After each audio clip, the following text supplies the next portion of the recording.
Well, Caroline, there's a few. I guess the most obvious one is the first chronologically.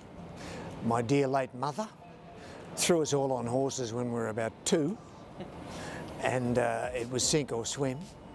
So I was very active in pony clubs thanks to her, and had a greater understanding of the horse at the coalface.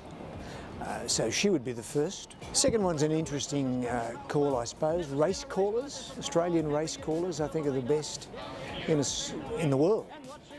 And the one who really stood out for me was Bert Bryant, great caller from Melbourne. Bert was a caller back in the days pre-vision, when the radio callers had to create a word picture. The Great Grey from Gundawindi. The lawnmower's got to the front, 250 metres to go. Gunsender starting to draw away. He was a tremendous character and a beautiful voice and a most exciting race caller, and that really got me going about racing.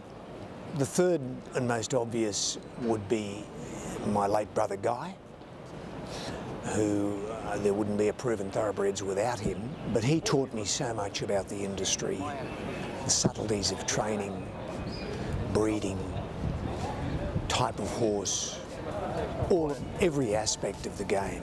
And the final one was probably another fellow that we've sadly lost, Steve Brem. Steve was, you don't often hear this description these days because they're almost redundant, encyclopedic in his knowledge of pedigrees, families, and had a great grasp of type.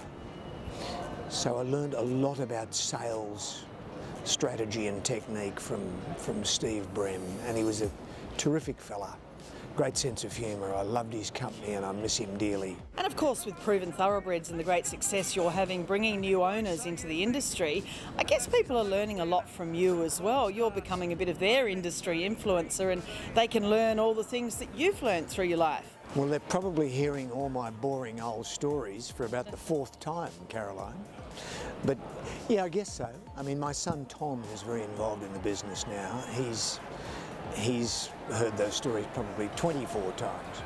But yeah, you learn a lot from people in this game, and you learn a lot also by your own mistakes. I think if you've got the humility to appreciate when you've stuffed up, and there's always a lesson to be learned from making mistakes, then you'll get better at what you do if you hang in there and keep doing it.